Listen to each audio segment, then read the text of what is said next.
Very exciting drummer joining us today, and one of my favorites.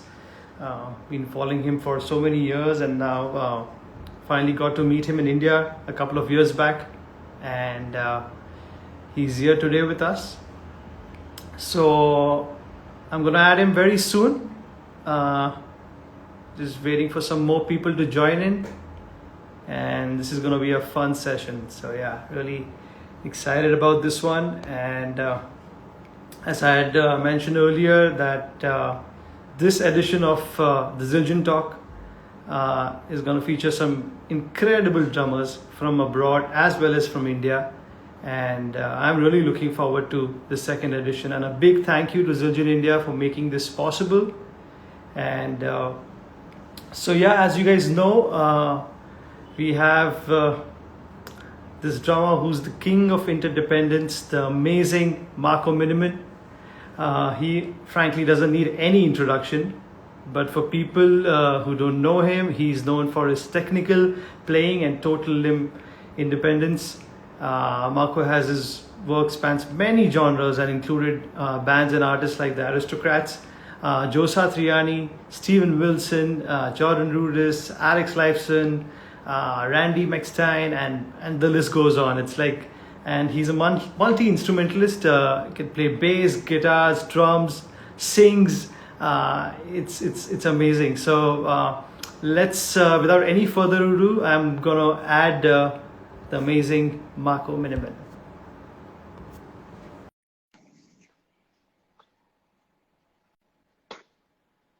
Let's see if he's here. Yes, sir. Good evening. How are you? Good morning, firstly, and extremely. Good morning. Yeah, 7:30 a.m. here where I am. Apologies for waking you up such at such early hours. But That's thank okay. you, thank you so much, Marco, for. We do this for music. We walk a long ways for music. Here we go. Yes. This is so cool. And once again, thank you so much, from Zildjian India and myself for, accepting this invitation and joining us for this session and giving us your time. Anytime. Firstly, how are you and how are you doing? Are you in San Diego right now? I'm in Lake Elsinore right now, which is kind of in Southern California. And, okay. Well, as we all are sort of, basically no tours are happening yet. I mean, they're just starting to open up again, Yes. So, slowly but steady bands are going out again, but still kind of traveling internationally is like, kind of on the way forward, but it's so getting there. It's getting. I was speaking to Matt Greiner last week on the show, and I was very happy to see his tour dates with his band. It's starting from August, and so that was a good a happy scene to see that that things are picking up, at least in the US, and you can hopefully soon in India as well. The vaccination drives and stuff has just started out here, so we'll need another 3-4 months. I was just about to say, you guys are getting all the vaccination now and everything, so, yes. so things are getting drastically better, hopefully, right? Yes, it's a little slow, but it's getting there. We'll need another 3-4 months, but we'll be there. Yeah. So very cool. Very cool. So before we get into your journey and the bands and the incredible lineup of artists that you've performed with, I would like to start off with your relationship with Zildjian cymbals, and when did you started endorsing these cymbals, and if you can just speak about your current setup as well. Oh, absolutely. Well, I started kind of endorsing Zildjian cymbals, and I'm with Zildjian since 2 decades now, since literally over 20 years. Wow. And so that already kind of happened a while back, and it was just really because I just liked the sound. It was for me, I don't know, every time I went into a studio and I recorded, I found myself picking my favorite Zildjian cymbals, and there are many great other companies out there, I know, but for some reason that was my choice, and and since then I stuck with it, and it was those were the cymbals what I bought when I was a kid, and that I endorse now that I'm an adult. And what I'm using is well, I have here my setup, since we're now here at my drum set, we can do this Oh, whole thing. amazing. So there's actually a Constantinople, right, medium high. I have actually as a main hi-hat like a vintage top, and then actually a Constantinople bottom. Then here's actually Nice. yeah, this is actually a custom made 12-inch special dry. There's actually a K19. There's actually a K dry custom ride. There is actually, well, there's like a bunch of, this is like a custom made, oh my God, what are they? I think they're A's. It's kind of really interesting because this one was actually made when I was playing with a band called Creator. And Okay. and so it is actually, I wanted to have for that setup silver cymbals. And so the only way to make them was like with platinum alloy. So they made me like, a whole run, which was fantastic. Here's like a dark thin crash 19, and there's a Constantinople 18. And I have some custom made belts that we shall not speak about because they're not available in any shop. but but Incredible. so I have a Wow. bunch of things that Zildjian actually made me as well. Here it's actually a custom cymbals, but yeah, that's my setup that I have so far, and there's many more variations I'm using, but that's pretty much my thing. Nice. Yeah. I've actually first time seeing like a silver Zildjian symbol. Was it like a 10-inch splash or something? That's the 10-inch splash that you were using? Yeah, that was a Yeah. 10-inch splash, and there is no other name on it. It's just pure silver, and I Right. think the serial number is literally 001. Wow. Pretty cool, huh? Uh, So I'm gonna sell it on eBay for, very no, kidding. good. Awesome. Also, I just wanted to know, like, especially like you do so many recordings from your own studio, Yeah, and what is the way of selecting symbols? Especially when it comes to a rock or a pop track and stuff like that. So, which are your favorites go-to symbol? And also, I wanted to know your favorite ride symbol. yeah. Well, what you just see here, or what I just showed, is actually the symbol setup that works for most settings. I have to say, it works with the aristocrats. It works in a heavy metal setting. It works in pop music because it has a lot of diversity. I pick the symbols not really uh, for the style of music, but more like for the style of the player. I am. So Right. basically, what you see is um, a variety, like, and so the thing is, I pick like fairly big crash cymbals. It's like 20-inch, 19-inch, and 18-inch. Those are my crashes. The ride cymbal is the custom dry ride, which has like is a nice attack, but also serves like a lot of it has a lot of definition as well. So but still kind of keeping the warmth. So you can play like all sorts of kind of swing stuff, or you can play like some fast metal stuff on it. And Nice. but so it's basically just like a choice of sounds I'm rather looking for than a style, because yeah, as I want to kind of bring my style into my playing, and therefore also into the music. Obviously sometimes I swap things, when we need like certain, metal sounds, or or certain, let's say like swing patterns or something. I would definitely kind of pick um, or sometimes swap the right symbol, for, let's say, like what's it called, the high, like the 22-inch high definition right, for example. That sounds really Yes. good, for certain I fusion I things. love the bell sound as well. It's like just the perfect. I use the 22 custom ride as well, and it's just the perfect sound of the bell, as well as you said the wash is there. If you require to even crash it, That's right. it See, there still you can go. work in a jazz fusion setup. Yeah, I agree. But and then yes, mostly the dark crashes or the Avidas crashes, just the regular A's. I play those actually a lot. Those actually, Okay, I just swapped one of those out because it cracked, so I have to kind of get the other one in. So yeah, these things happen, and yeah, but that's pretty much my setup. Yeah, that's what you get. nice, nice. Are you also kind of exploring nowadays? A lot of drummers I've been seeing using stacks, mixing cymbals, and are you kind of exploring that sound as well with your music currently? Oh, you mean stacks? You mean like cymbals putting on top of cymbals? Yes. I did that a few times, but honestly, I don't do this that often anymore, because as or sometimes, you start experiencing or experimenting, with certain sounds and kind of, putting things on top of each other and see like what it does. And it sounds maybe trashy sometimes in a good way that you want to. Yes. But I don't know. At some point there was like this time where I was like just completely defined and kind of with my own vision and going like, hang on, I know exactly what I want. I don't want any Yeah. kind of experimentation with that unless I really just have like a song that needs a special effects or something. But other than that, I'm actually very much a purist about the sound and Nice. keeping the cymbals plain and beautiful as they are. Yeah, and as you said, it sometimes it becomes a signature thing of a particular drummer as well. A lot of times, you hear a certain cymbal sound and you feel that, oh, that's him. So that becomes, I think, a part of your sound as well over the years, I guess. Yeah, I think you always it's also in your playing. Obviously, it's the sound of the cymbals as well, but it's also like the way you play, how hard you play, where you hit the cymbals and all this kind of stuff, isn't it? It always plays a role. You always kind of make the sound at the end. Right, right, Yeah. right, right. Awesome. Okay, now heading towards the your journey and the way you started back in the day. If you can talk about your early influences and the bands Yeah. and like drummers that you used to check out as a kid, and once you started playing professionally as well.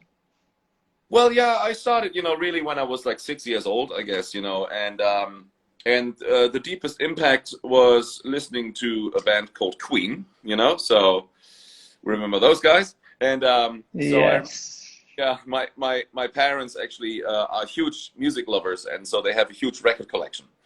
And I remember once there was like, the album News of the World sitting in the living room, and everything about this album was cool. It was a weird album cover, but in a good way. I just loved it. It was like, what the hell is that? This is awesome. And then, when they put the record on, it started with We Will Rock You, and then going straight into We Are the Champions. And to me, as a kid, obviously, when you hear like the goon, goon, ga, that kind of stuff, right? It was like Yes. an impact right away. And then later on, when the guitar solo came in, I was grabbing my father's tennis racket and converting it into an imaginary guitar and rocking out in the living room on the rug, on the carpet, which became the imaginary stage. So for me, that was already kind of an impact, that I had on music, that music had on me. I mean, and so then I kind of got into Led Zeppelin and then Jethro Tull and then later on like Frank Zappa, those kind of bands, and and so that really kind of got me into playing. So there was like all of a sudden like a deep and branded love for music. And I remember like my father took me to a place where one of his colleagues or his friends actually, he had a band and he was doing like some covers with them, or maybe also some originals, and he had a drum set. And so I was 6 years old sitting behind the drum set with the other players of the band and joining in because they were playing like some Beatles songs or something, and I was like, oh, I can do that. And I had that for it, I was like going like, it felt natural, and much to the astonishment of the other band guys, they were looking going like, wow, how do you know? I was like, I don't know, I just feel it. So he was like, and he went to my parents, and the guy said like, hey, this guy needs to be featured. I remember like they were looking at me going like, holy cow. So, and I guess that's how that all started. And then before I really started to get into drums properly, my father wanted me to get more into like harmony and things like that. So I remember like taking organ lessons, and first of all with a two-manual organ and foot bass. Maybe that's also where part of the independence comes from. But Yeah. so I started, with that instrument, to then move on to guitars and drums, So, but that was the first experience. Wow. So drum obviously was your primary instrument, but around it you also had guitars and piano, and that's why you were able to produce it, stuff so well. And all Oh, your thank albums and everything is amazing. So, you uh, so much. how did you manage to kind of learn all these things side by side? Like, you always kind of have that thing that, okay, drums means I need to give that much time to practicing drums. We spend about 6, 7 hours a day sometimes. Yeah, And then to kind of get into another instrument becomes a little difficult, at some point, as a kid, for sure. So yeah. how did you manage that? Well, I just take time for that, and I just don't force myself. Actually, I never really totally forced myself to sit down and let's say practice all the time or something, because it's like learning a language more, to me, and that's with all the other instruments too. If you learn like, multiple languages or something like that, but it's all under one umbrella, and that's music, So I always tell the people it's like, when you talk in the morning and I say like good morning, I don't think about if there's like two O's in the word good. I just talk. It's like the letters you learn, isn't it? And that's with music the same thing. Like, little by little, you kind of, embrace it, and then kind of obviously you learn certain techniques, the alphabet, so to speak, to then later on speak freely. But so the way I kind of really managed it was just by actually more like by composing rather than by copying other stuff. So that's Okay. how usually my guitar concept, or also like drums came about. Kind of more like being yourself and speaking your language with the alphabet you learned. Obviously you need the rudiments, and you need like Right. a certain amount of expertise, as well. But I was just then sitting down and let things fall from the sky, like a certain groove or like certain patterns. And then the same, with like, guitars, certain riffs that come along, or on a keyboard, like a beautiful thing or so. And then I go like, oh, let's make a song out of this. That's more how that works, So I always do it for creation sakes, for creativity sakes. Right. But Does that make never sense? in your mind it was like, that you want to kind of change from drums to guitar, and you want to focus more on the guitars or piano. Any did it Uh, ever come to you that that should be your primary instrument? No. No, not really. The to me, drums are obviously the primary instrument because most people know me as a drummer, and that's also like the instrument I can express myself completely freely without any boundaries. So I can kind of just go and join in any session and play. With guitar, yeah, I can play, and it's cool, but I'm not really kind of going on stage with the guitar and then go like joining into like a jam session or something. I rarely really do that. I use mainly the guitar on the albums, what that you hear me on, Right. where I post stuff Yes. and then execute it, so to speak. Amazing. Okay, so we've got a lot of questions today. So, and also we have some amazing drummers on the chat as well. I think from Cool. not just from India, but from Portugal, from Brazil. Oh Uh, wow. I think, yeah, it's kind of cool. I think it'll be nice if everybody kind of comment on the section where are you guys listening from. I think we'll come to know some really cool places in the comments as well. Oh, okay, Colorado. Here we go.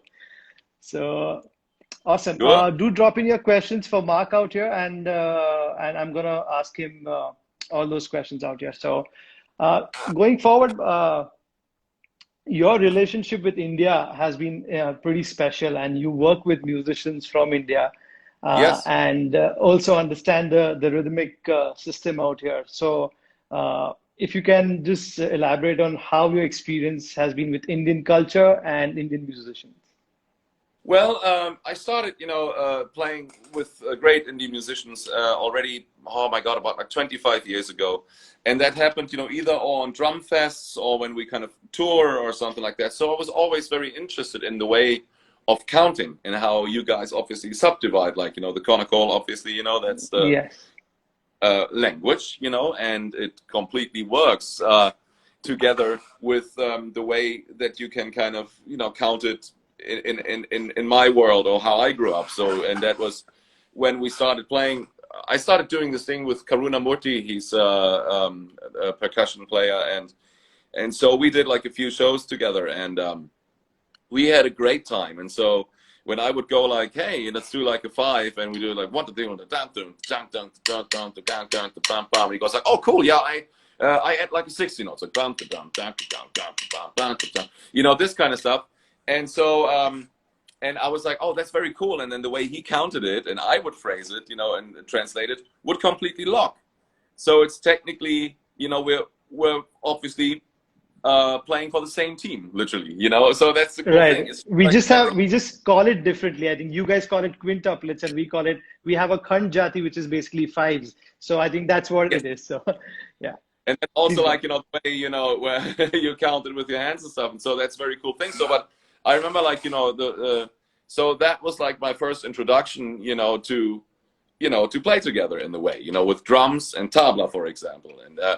And I loved it, you know. To me, it felt just right away natural, you know. I really kind of felt home with this, you know. I was like, it feels good, it feels musical, because as you know, there are there are like ways to technically see them, or ways to just feel them and play them. And I guess that last one is always like the premises of music, that you kind of make it sound musical and not like an exercise. And Exactly. so obviously I also worked with Mohini Day, you know, you remember her, right? A great bass player. Very And so we do things all the time. We work together, you know, in many settings and stuff, and we just have this great connection, you know, musically there as well. And yeah. So I toured in India many times, and I hope to come back actually soon as well, once it is possible. yes, absolutely. Yeah.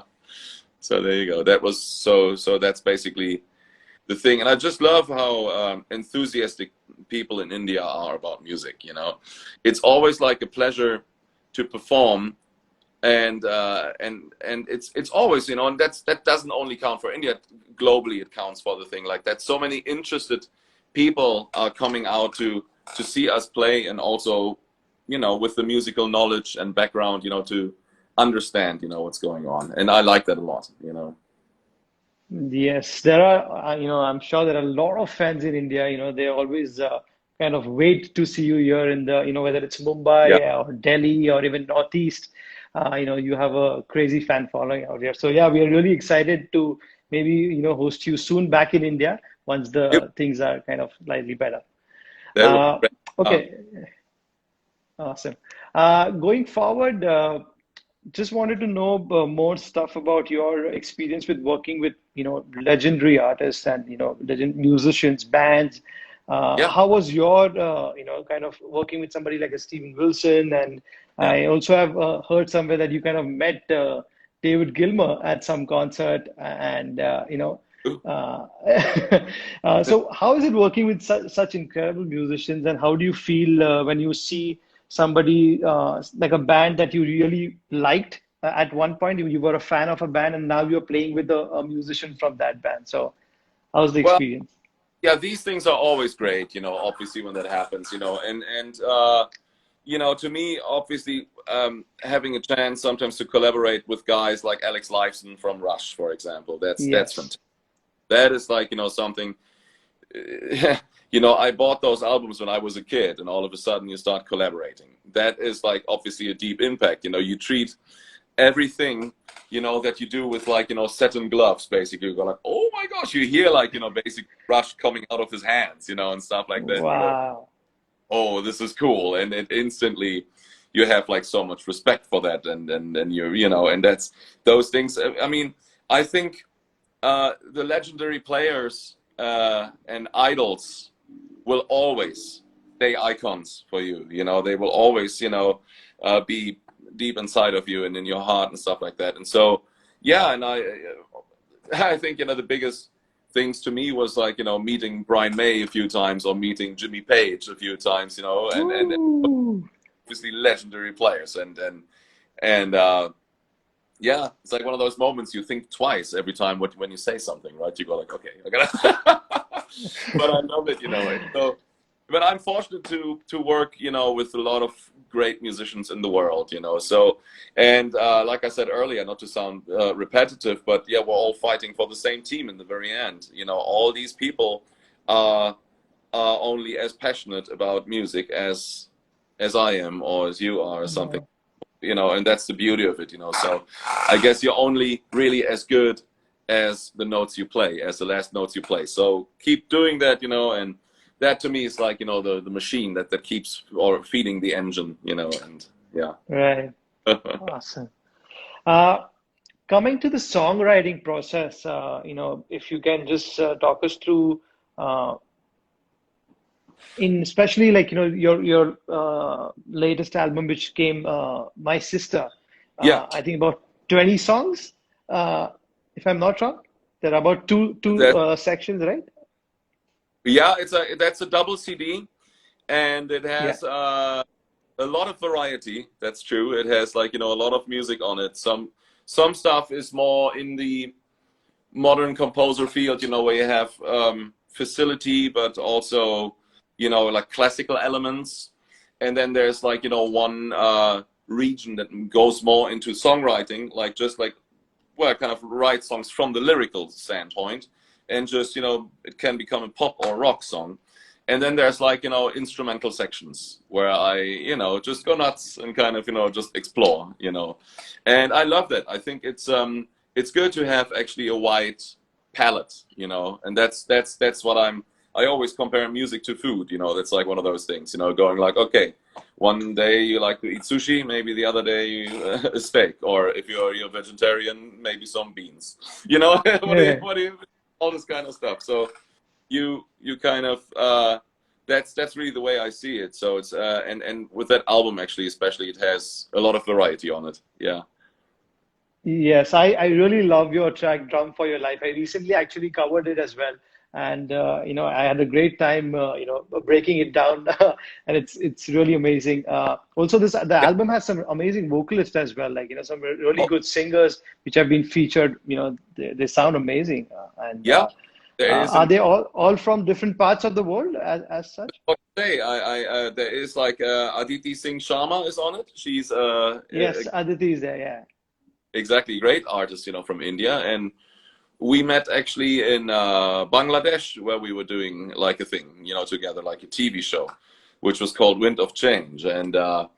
And she is a great singer, you know, and obviously also like great understanding, you know, timing wise, and you know, all this kind of stuff. So we had like a great time together. But there's also well, Alex Lives is on it as well, on that album. And Randy McStein, who I'm working with on in a band called McStein and Minnemann, which I'm actually very proud of. And we have our second album right now out, actually, and also a new EP which is out now. But you know, these are kind of the musicians, you know, I like to surround myself with and play with, you know, because we complement each other very well. Right. So again, coming back to the songwriting process, as I was Yeah. talking about, like for us, say like a song like "Drum for Your Life," how do you Yes. go about? Does the riff come first, or you're already thinking about, oh, it's gonna be 15, or you know the time signature comes first, or how does it work for you for songwriting? Yeah. Usually what comes first is a riff or something. If I have something like that, or like, you know, a piano pattern or something, or uh, that comes first, and then I kind of tailor a song out of it. In that case, in the song actually, Drum for Your Life, I actually started with the rhythm. But because that song was specifically written for for Drumeo, for the drum channel, you know. So they asked me if I, you know, would do, you know, something about odd meters or something like that. So, and I wrote that song literally in 2 hours in the hotel room. So I just got there, Wow. and the next day we tracked, and I was like, you know, sitting in the hotel room setting up my studio that I always carry with me, and then I started going like, huh, what could I do? And that was like a total thing where I was like, okay, let's break down the 15/16. And so, you know, I wrote down the pattern and how to really, you know, play it and phrase it. And then I started writing music around it. I thought like, oh, hang on, this is kind of cool. Instead of having it just an exercise, I'll explain it to the people, and then kind of, you know, orchestrate it. And sure enough, all of a sudden a song came about, you know. I was like, this is kind of cool. So, and it makes, I guess, you know, people understand a little better, you know, how the odd time signatures work as well. If you put it actually with music, because then it just doesn't sound like a technical exercise, you know? Right, Um, exactly. yeah, and so that's what I did with that song. But also, regardless, it should never sound like a technical exercise. So on the drum set as well, when you play it and break it down like a 15/16, it's great, you know, the way to count it either way, like 3 times 5 or 5 times 3, because at the end of the day, what you're doing, you're basically stealing 1/16th note of a 4/4 pattern, right? You know, so you count 1, 2, and 3, and 1, 2, 3, 1, 2, 3, and da da da ba da da da da, right? And then you kind of do da da da ba da da da da da da da da da. That would be 5 times 3, da da da, right? Da da da da da da ba, or 3 times 5. Da da da da da da da da da da da da da da. So there is, like, you know, a certain elegance to it when you kind of do it that way, and it starts to feel really musical then, you know, and instead of kind of having just this, you know, we had written out exercise, and I know that you understand that, you know, obviously, and a lot of, you know, especially in Indian culture, it gets embraced like as a natural thing. Nobody, this is Right. cool. This is kind of a cool thing when you see, and this is something I'd really like to talk about. It's okay. Here's the thing. I think there is never an excuse for knowing too much. Never everybody kind of, you know, complains about having too much knowledge. It's usually people who complain about these things who don't know the language. That's usually the thing. And you get this sometimes. You get like all these great comments and you go like, wow, this is really cool, blah, blah, blah. But there will be always someone going like, oh, that's just like a technical kind of thing. It's like, well, yeah, probably that person can't play it. You know, Exactly. you shouldn't get punished for knowledge. You know what I mean? You know, you always get, you Wow. know, about, like, you know, what you can do, what you broaden your mind with, you know. So and especially India embraces this actually a lot, and I like this really. Like, there's nobody ever who complained and goes like, oh cool, oh, this is actually just a bunch of fives. No, it's like, no, it's great. Everybody says like, oh cool, that's 5, I know that, let's kind of talk this language, let's kind of build something on top of it. And Right. that's the beauty of it, you know. That's amazing. That's what the best part about, you know, we see a lot of drummers, you know, all over the world, but with you specifically, it's like even if it's a 15 or an 11 or a 13, it's so musical that you still want to groove to it, but Yeah, you're still doing all the works and all the fun and all the information that you want to share, but in a very musical format, you know, and that's I something thank you. we really love about you. Oh, thank you kindly. But, you know, at the end of the day, you have to accept that these things are in a mathematical frame most of the time anyways. And even if it's a 4/4, it is math, you know? So, you know, we have to just feel it in the right way, or in a musical way. Right. Yeah. Awesome. Coming to this point of vocabulary, you know, a lot of drummers kind of, after a certain point, get stuck and, you know, start repeating a lot of things in their playing.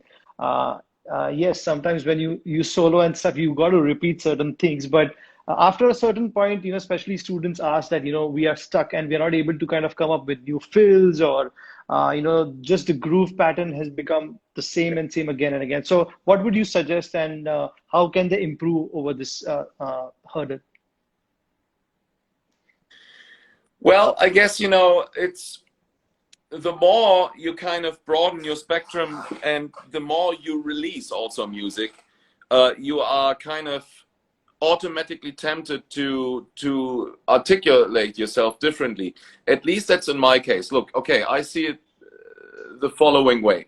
When you start writing music and when you release like your first album, it's very exciting. You go like, oh, this is very cool. I can, you know, make the statement with my vocabulary. But in my case, it's also like, okay, cool. I want to see what's next. So it's like going inside of a house and you have like multiple rooms, and then you go into the first room, you decorate it, and then you make yourselves at home.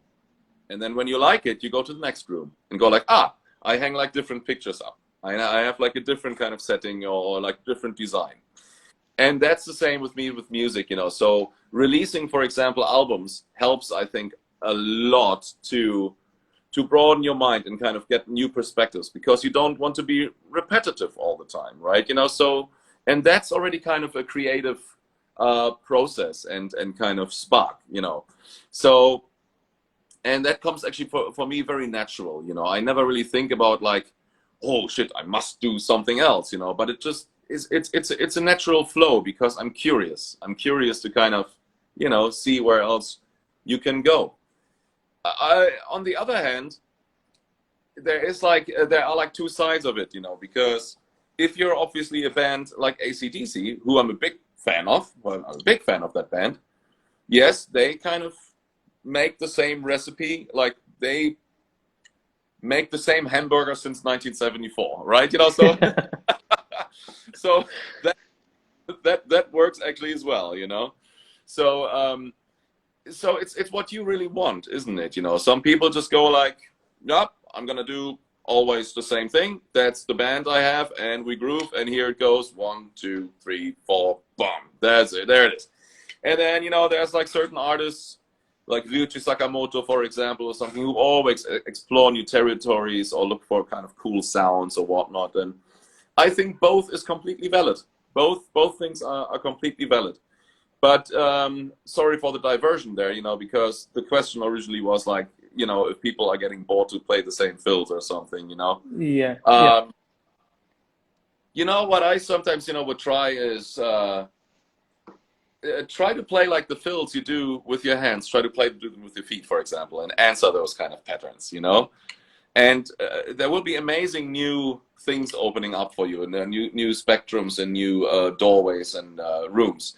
For example, that was also the thing why I came up with the multiple hi-hats, for example, or the two hi-hats, like the regular one over here and then the cable hi-hat over there, played with the right foot. So you can play like, let's say, paradiddle patterns, between your, both feet on two hi-hats, which sounds all of a sudden very intriguing and very different, So try these things, mess around with kind of this kind of stuff. That's what I would give it as an advice. Nice. Yeah. I also see a lot of times, drummers just switching their toms. Like if you're used to playing a 12 and a 14, maybe do a 14 and a 12 and then do things like that.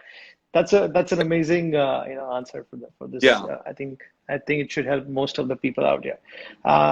Okay. We're going to take some questions, Marco, from the Zildjian India family and the people, the drummers who are endorsing Zildjian cymbals here in India. They've sent some questions for you.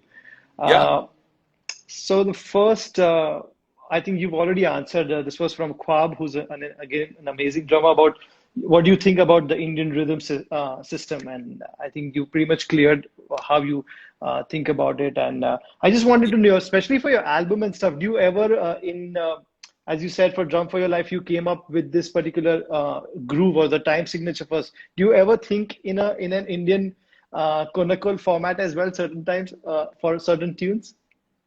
Yeah, sometimes I do. Well, the thing is, like, that's what we do with Mohini, for example, because when we played actually, or when we play together or tour together, it's like, and it's kind of funny to see, and when we count certain things out, it's like, oh, I would kind of count this as a 9 or an 11. She would go like, oh yeah, this is kind of how we kind of, blah blah blah, and obviously it's sort of the same language, but not. It's like, you come to the same point and you groove over the same thing. But so yeah, we started actually writing a few sections together like that, But which there are like some things out there actually on the web, where you can see that, But yeah, so I'm very interested in that, and I embrace this a lot, So yes, so my answer. Sorry, I kind of don't want to. Absolutely, I kind of think that way, and also bring it to the drum set and to music. Yes, perfect, and I hope. Awesome.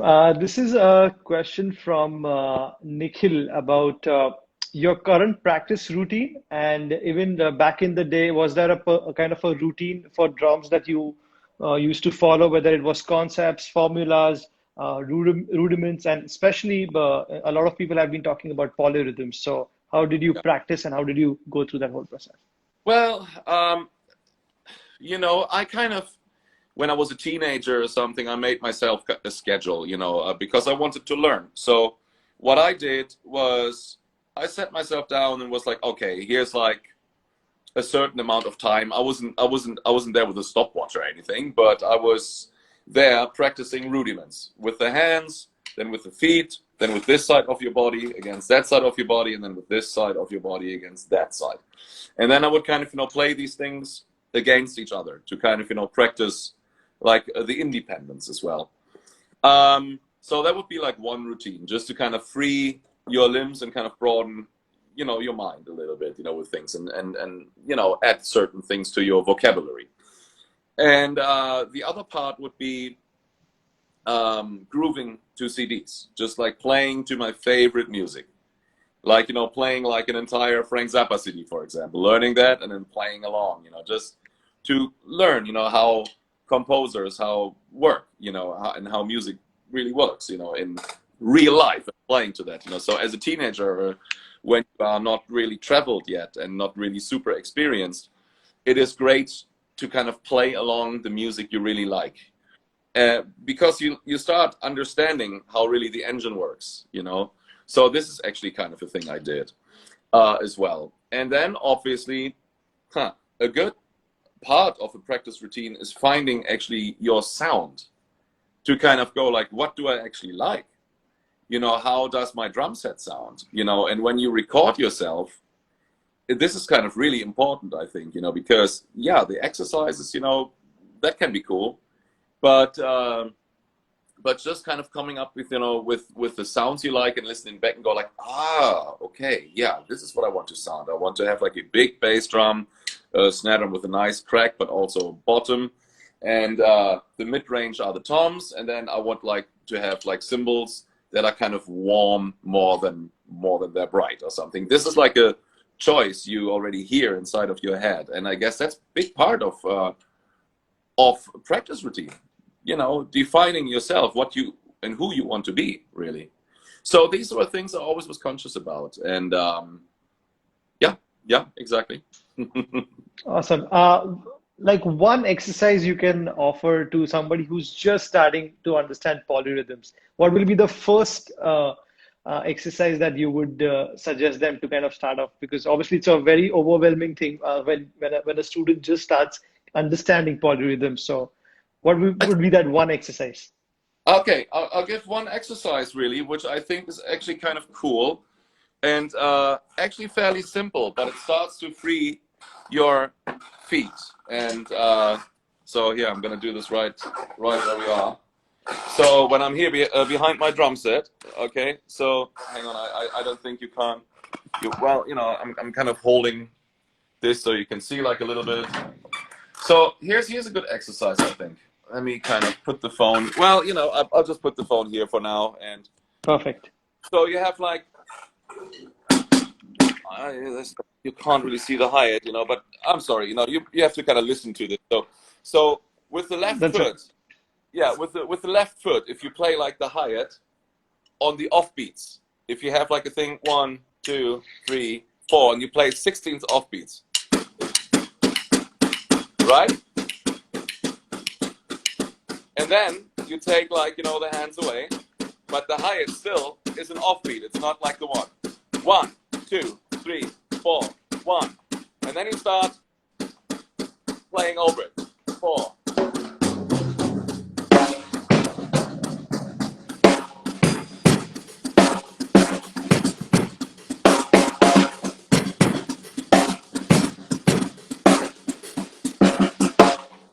Stuff like that, So I guess that is really kind of an exercise that is really actually independent, but it sounds really musical because you just concentrate on the offbeats and it has like a certain roll to it. It kind of, has like a movement to it, and it's and it sounds musical, I think. I hope. You know what I mean? That's so cool.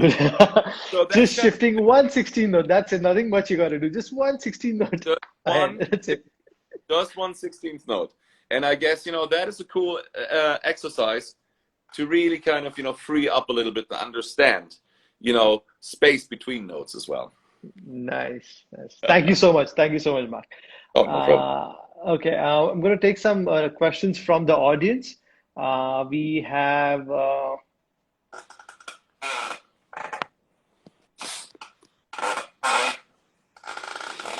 Okay, let's take this one. What ride do you use on the EEPS album? High definition ride or the custom ride? Oh, high definition, all right. I think on that album, I used this one pretty much. It was like the custom dry. The Custom custom ride. dry Okay. was Okay, most of awesome. the, yeah.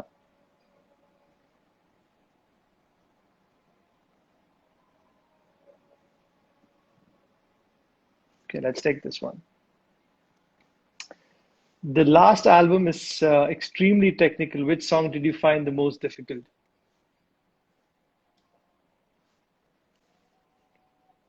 Okay, I think we've lost Marco for a bit. Let's see if I can add him again.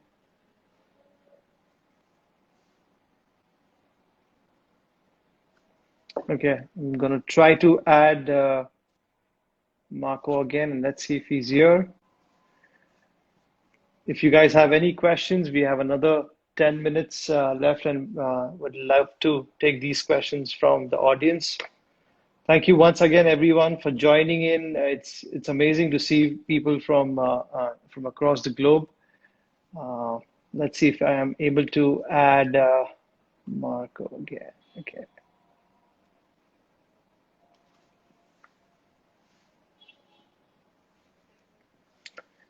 I hope oh yeah, we're back. Here we Awesome. are again. Somehow the connection got lost.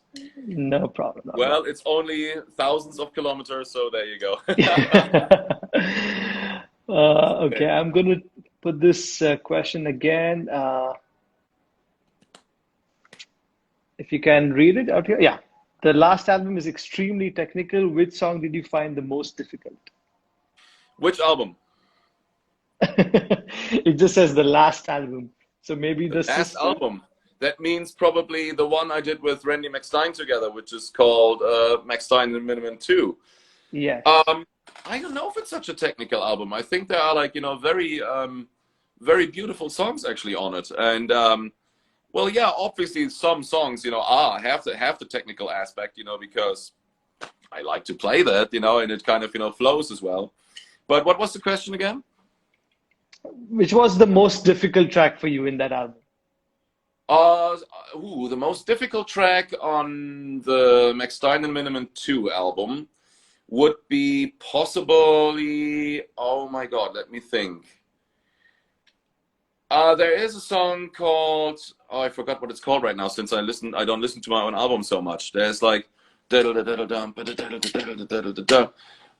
was it called? Distant Bodies. The song is called Distant Bodies. And it is actually a triplet feel. And Yeah. there is like a lot of facility over, those bars and a lot of kind of, drum soloing going on, and it was kind of designed a little bit to be that way, so it has like a lot of force, power, and so that song needs to be played very accurately as well, so that song actually definitely, you can't half-ass that song. You have to kind of literally sit there and go like, cool, you gotta deliver. And if the question was referred to the My Sister album, then I would say the song My Sister itself is quite challenging because first of all, it's very long. It's over 10 minutes long, and there are like Yes. many parts, so that kind of stuff, if you want to play that, then you go like, yep, okay, you better, buckle yourself up and kind of, go through the whole thing. But yeah, I love that. It's like to me, music should never really be work. It should always be fun. And but yeah, obviously, you gotta be on your game. Nice. Awesome. This one is from Katrojan. Do you mix your drums by yourself or do you have sound engineers who do that? I mix the drums myself on my solo albums. But on the last albums I did with Randy McStein together, we have an engineer. And, Okay. and so we work with two engineers. One is Forrester Savell. He's actually a great engineer who also works with the Aristocrats with my other band. And Nice. now we're working, right now we're working actually with a guy who's his name is Tim Palmer, and he's actually really well-known producer and engineer. He worked together with Robert Plant, for example, and those guys, you know. So he's a very experienced engineer and makes great sound as well. So we have like a bunch of people we like to involve, especially when you kind of write an album along with other people, you know. Then it feels good to give the final mix away to someone else, where we can all look back, you know, and go like, okay, we kind of watch it from the distance. But for my solo albums, well, technically they're all part of my solo albums, because we all write music. Also with Max Stein and Minnemann, we each bring in complete songs, and it's the same with the Aristocrats. But if you have like multiple people involved in the production, it feels good to have somebody else mix it, so we can, give away a little bit of control and kind of then reconvene rather than an individual. And yeah, for my solo albums, like I said, that would be something I just do myself, because Right. I already kind of have my setup here and my templates, and the way it is kind of mixed with my software, with Cubase that I'm using. There's already kind of templates, there are already templates set up, that sort of define my sound. Yeah. Right. Awesome. And also, what's your opinion about trigger mics? And do you also use it for any of your album work? Never.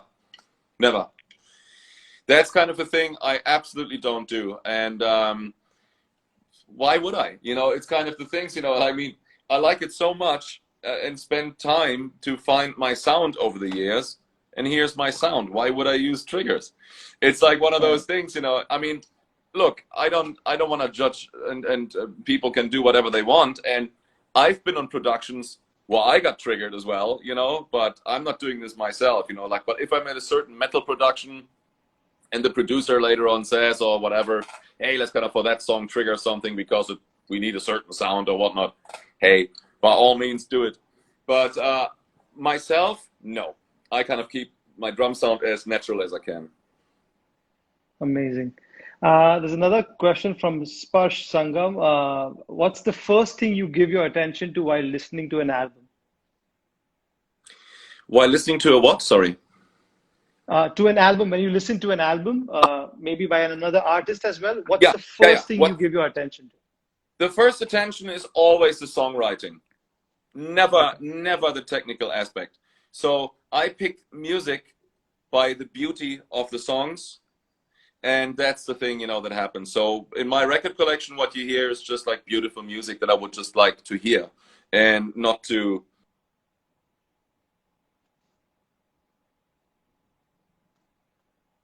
Okay, I think Are we still there? Yeah. Okay. Yeah. We just lost your audio for a bit. Yeah, we're still here. Okay, cool. Yeah. So yeah, that's the first thing I pay attention to, is how beautiful is the music. Amazing. Okay, let's see this. What's the next horizon for you as a musician? Oh, I don't really have like, specific plans where I go like, oh my God, I gotta go somewhere. To me, it's like writing the next song. That to me, I live in ease with that for many years, and to kind of just keep writing. So. Hang on, my phone keeps cutting off here. Hang on, I just want to make sure that we're not losing the connection again. So I have the connection again. So I have to tap my phone. But yeah, keep writing music, to keep writing beautiful songs, and having fun with it. That's always the goal. So I'm always looking forward to kind of grabbing my guitar or sit behind the drum set, and something magical sometimes falls from the sky. That hopefully sounds good, and then. And then I'll build on top of it. So that's the thing, I'm looking forward to. I don't make an agenda or a schedule. Awesome. Also, now obviously, as you said, that things are kind of opening up in the US and all. What's the next tour for you now? Is there anything planned for this particular year, or everything is going to be in 2022? Yeah, we're gonna be Randy and I are doing a festival in oh my God, where is that? It's somewhere actually on the East Coast. I think it's called Progstock. I think that's what we're gonna do, and that's going to be in October. So we're gonna do that, and then we're also gonna be at Sweetwater Studios, where we're gonna do like a live thing.